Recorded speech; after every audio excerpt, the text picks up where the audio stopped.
Welcome back to On Track, talkSPORT's weekly motorsports show, available on talkSPORT 2, the talkSPORT podcast network and the talkSPORT driving YouTube channel. I'd like to welcome my next guest now, someone who's been on this show before. It is the head of F1 Academy at Aston Martin Aramco and also a driver for the Aston Martin Aramco team, Jessica Hawkins. Jessica, welcome back to the show. It's been a little while since we've spoken. How are you doing? Are you positive about the upcoming season, both for yourself and for the team? Yeah, I'm very excited. Just announced my drive this year, so all is well for me. Excited for the season to start, and it's always an exciting time at the beginning of the year, isn't it, with the upcoming season? And yeah, accompanied with my announcement of my plans. It's been a really good start to the season. Yeah, we'll get into all the exciting things that's going on around the team at the moment, but let's start with yourself. We know you were doing British GT last year with Beach Dean, and you've now moved on to GT World Challenge Europe, so the European dates, which encompasses some pretty decent tracks around Europe. You must be pretty excited to get into that Aston Martin and take to Europe rather than just being in the UK. I know, don't get me wrong, I loved British GT. It was really amazing. And it was probably the perfect bit of experience that I needed before going into GT World Challenge Europe. And yeah, we had a good season. I mean, I only did 5 out of the 7 races, and we had a podium in 2 of them. So that, in my first year of GT racing, it's not as if, I never did GT4, so I was quite happy with that. Don't get me wrong, I would have liked a podium or a win at every race, but I guess that's just the competitive side coming out. And yeah, really looking forward to step up. I think it is a huge step up. There's no denying that. But I'm ready for the challenge, and I'm really going to use it. It's part of a long-term plan as well. So it's not just all focused on this year. This is part of a development program that looks into the future at Le Mans. So, and that's the ultimate goal, to be honest. So this is the first year where I feel like I've had. Well, this is the 25 is the first year where I've had the full support around me and everything, and really the first piece of that puzzle needed to get to Le Mans. I feel like as a driver, it is important to feel like there is something in place and a progression, a path, but also to feel like people are supporting you fully. And you are very ingrained into what's happening at Aston Martin. And you've got I know Valvoline are continuing to sponsor you, but also you've got a new partner as well, which I feel like, having read a little bit about them, aligns with a lot of your aims in motorsport. Definitely, yeah. We definitely have similar goals and similar outlook on the world of motorsport and just the world in general, really. So it was a partnership that fell together really easily. We're aligned on everything. We're very passionate about women excelling in typically male-dominated areas. So yeah, I'm very, very thankful to have them on board, and I get to work with them closely. And of course, welcoming back Valvoline, who were with me last year as well. So, very excited. Very, very thankful to them. It wouldn't be happening without them. I'm excited to see, as I said, it's not just a 1-year thing. We're going to go and do GT World Challenge. This is a long-term thing, a long-term pathway that leads to it. So very, very happy to have both ARM and Valvoline support. I think a lot of people maybe see drivers be associated with F1 teams and assume that, because they're now associated, it means that everything's paid for, everything's taken care of, and they're being flown around the world in business class. But there are the realities of still having people that support you and sponsors along the way. So I know that people who've listened to this show before have been really sort of wowed and had their eyes open to the world of sponsorship in Formula One and other championships as well. And it just seems to get bigger and greater. And we see all the teams at the moment announcing their new partnerships ahead of the new F1 season this weekend in Australia. When it comes to this F1 season kicking off, for your team, for Aston Martin Aramco, it's a very exciting year, because I guess last year maybe wasn't the year that the team wanted, although you did kind of finish 5th and ahead of most of the other teams that you're competing against. There was still quite a huge gap between the top 4 and 5th place, and podiums is what was missing from last year. And it feels like there's some personnel changes. There's Adrian Newey coming in, which is obviously something that I guess we won't be seeing straight away, that his work coming to fruition, but to have him in the building, to have that name as someone who you work with as a colleague, must be a huge inspiration given how successful he's been. Yeah, of course. I think when the news came out, it gave, everybody in the campus is is very motivated to win. That's why we do Formula One. I think you wouldn't work in Formula One if you weren't competitive and didn't want to win. So we've got a group of very, very talented and hard workers here in the factory. And when the news broke about Adrian, I think it gave everybody just that extra little bit of, come on, we can do this kind of thing. But we're still a very new team. We're putting together all of the pieces. I feel like we have every single piece that we need now. It's just about putting it all together and making sure they work in sync. So, I think it's no secret that we're not expecting miracles overnight. But what I think we can do is be very optimistic about the future, and everything will be working aligned very soon. And yeah, we're excited, obviously, to have Adrian's influence in the very near future. But yeah, excited to see how this year goes, and excited for the future. I was very lucky as well to get to come and see your new headquarters, or a tiny piece of that headquarters, but it's an impressive building there. And as you say, being a relatively new team, this seems like the next piece of the puzzle. What's the most exciting kind of place that there's no chance they'd ever let me have a look at in the Aston Martin headquarters at Silverstone? The sim is pretty impressive. I think, firstly, I think the whole building is quite impressive, no? It seems to be getting bigger and bigger as well. But yeah, the wind tunnel is obviously a huge part of that, and that's going to have a huge influence on our future plans and the way we develop. Also the simulator, the simulator is a huge improvement from the last one. But as I say, you don't just click your fingers, have a wind tunnel, and then all of your issues are solved. Things still take time. And we will see improvements. Of course we will, but it's a long-term project. Yeah, and obviously we have not only F1 starting, but a few weeks later we have the F1 Academy starting. And, as the head of F1 Academy for Aston Martin Aramco, you're heavily involved, and you're continuing to work with Tina Hausmann, who will be doing her second season in F1 Academy this year. Just how much progress have you seen with Tina since you started working with her? Oh, it's been huge, testing. First of all, I think last season she was probably quite inexperienced compared to some of them. And I think experience at that age counts for a lot, especially in the junior categories. So she heads into the season with one season already under her belt, a lot more experience. Her preseason testing has gone very well. So I'm excited about her upcoming season. I think we're going to see a big step in her performance. And yeah, she's a very rounded and motivated driver, and it's nice to work with someone like that who's as motivated as she is. And yeah, I'm excited to see how she gets on. It's I'm sure she is excited as well.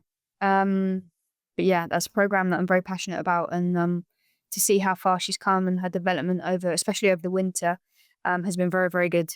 How much work do you have to do on the stuff away from the track? Because we've seen F1 Academy get launched and it kind of had a fairly quiet first season, and then it gets propelled onto the F1 calendar weekends where there is just so much more attention. I saw some of the drivers at the F1 75 launch the other day, and that probably was their first red carpet for most of those drivers. It seems like there's also a lot of work that needs to be done on the expectation around when you're not in the car.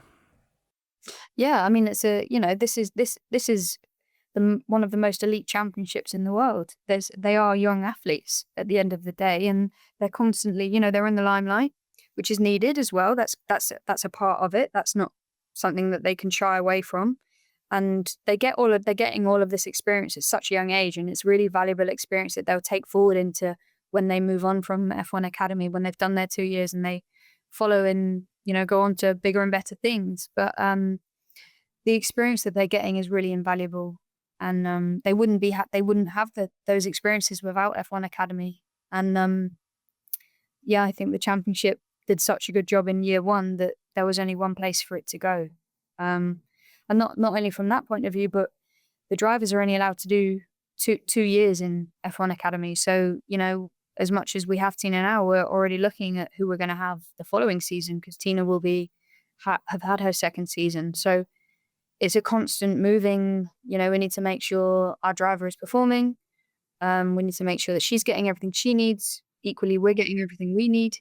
And yeah, so it's a full race program. It's like a mini F1, I guess. I've got to ask you this question. I know that he doesn't drive for your team. He hasn't driven for your team, but as a British driver, how excited are you personally to see how Lewis Hamilton gets on at Ferrari? Because I feel like, he transcends not only teams and sport, but just kind of culture. Yeah, he does. He's obviously a huge name, isn't it? And it's probably a very smart move from him as well. But I mean, it's not something I was expecting to see, especially not having it announced as it was. But yeah, it's obviously great to see, and I wish him all the best. I hope he does well. But I won't lie that my first priority is us here at Aston. But I do think it's very iconic, and I'm sure he'll have some great results with them as well, Yeah, of course. I think no matter which team you work for, whichever team you support as a fan, there's an interest in what Lewis Hamilton's doing, and I'm sure that you'd rather, Fernando and Lance. Will be. Well, yeah, as a fellow Brit as well, you're always kind of, I guess, support it, even though he's not part of our team. I guess, it's always nice to see the Brits doing well, isn't it? You can watch on fondly and appreciate the sort of patriotic nostalgia of Lewis Hamilton, I guess. The ideal scenario, I guess, would be Lance and Fernando P1 and P2, right, and then closely followed by the Brits. Yeah, okay, that's ideal fine. Scenario. Just in a row, you don't care which order they come in because you don't have any loyalty to them. I get it. I get how it works. There's a lot of rookies on the F1 grid this year, which I think a lot of people are looking very forward to because it's so exciting to see new faces. Do you think that's a positive thing for the sport? Because it did feel like back in the day, and maybe even not that far back, it felt like there were drivers that were kind of sticking around. They had big sponsorship behind them, and perhaps they weren't the most elite drivers in the world. And it's good to see these young talents that people have, I guess, latched onto a lot early now because of how quickly and easily you can get to watch the junior series. And I mean, now we've got kind of a sub battle between all these kind of teenage and early 20-year-old drivers. Yeah, they're very young, aren't they? But of course, it's always nice to see new talent in Formula One. It's good to see the up and coming drivers. And, there are some drivers that perhaps don't get the opportunity in Formula One just simply because they, got there at the wrong time, and that's nothing to do with them. It's just because unfortunately there are only 20 seats on the grid, and not only have you got to have a very successful career, you've also got to get there at the correct timing. And that's not just the case of Formula One, that's the case of all different categories and all different race series. So it can be hard to take for some of them, but yes, of course, I think they're all there's 3 rookies this year, no? I think there's technically more if you look at doing their first full season, but yeah, we have. There's 5. Yeah, there's 5 but rookies. 2 of them have raced before, technically, I guess you could say. But Kimi Antonelli and Jack Doohan, especially, I'm keen to see what they do. When you kind of are away from the track, are you the kind of person that watches Drive to Survive? It seems like when I speak to people who work in motorsport, they either love it or hate it. No, I think it's a good watch, and you know what? The only thing I'd ever talk about or do is to do with motorsports. Of course, I have to watch Drive to Survive. I think it's great. It's great for the fan base. It gives people, maybe someone perhaps isn't interested in watching every single race of the year, but they can have a brief overview and a rough idea of what goes on in the season watching Drive to Survive. But yeah, I eat, sleep, breathe motorsport, so it would feel wrong to not watch Drive to Survive. You say a rough idea. I was going to ask you, what do you make of people saying, oh, the editing's terrible, and there's been people picking apart, the kind of drama being heightened by using clips of drivers maybe being a bit more aggrieved from a different race. It's a TV show, of course. Of course. So you think people should come to expect it? I don't know. I have no idea, but it's a TV show, and, there's people are still watching it, aren't they? So... That's a very, very good point. So finally, obviously, your first race weekend is coming up then. Paul Ricard in April, or is it the 11th to the 13th of April? So not too far away now. What kind of training do you have to do? Is there anything different you've had to do from last year in British GT, or is it a case of the same kind of things you had to do when you were stepping up to do British GT last year?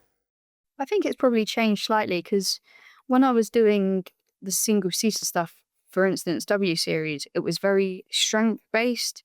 Very short races, only up to 25 minutes, half an hour maximum, but also in very hot countries. And I guess I've had to adapt my training slightly for for longevity rather than short, quick, fast races. You know, for Spa 24 hours, we can be in car for up to 4 hours, I think it is. So, and you know, I have to be on sharp on 4 hours in as I was on in the first lap. So yes, it has changed slightly, but I guess more cardio based and endurance based rather than real strength. But of course, you have to be strong as well because it's still physically demanding.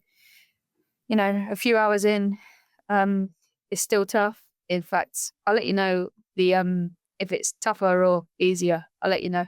Yeah, please do. Have you had any tips on getting some sleep in that endurance circle? Yeah, so I recently announced my new manager, David Brabham, and I couldn't have someone better placed to tell me than that. You know, multiple Le Mans winner. So he will be setting me up, and he's already given me a few tips. But I think we're focusing on race 1 for now, and then we'll worry about Spa 24 when it gets a little bit closer for tips and stuff.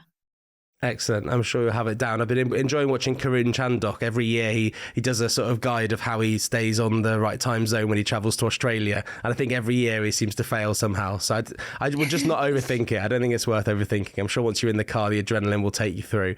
Jessica, it's been great to catch up with you. Best of luck with your season coming up. We will look on and hope that you do very well and get more podiums. And we'll look forward to that Spa 24-hour race and make sure that you're looking fresh in that car. And also congratulations on another great season with the F1 Academy last year, and best of luck with Tina this year, and hopefully we can see some great results for her as well. Thank you very much. All the best.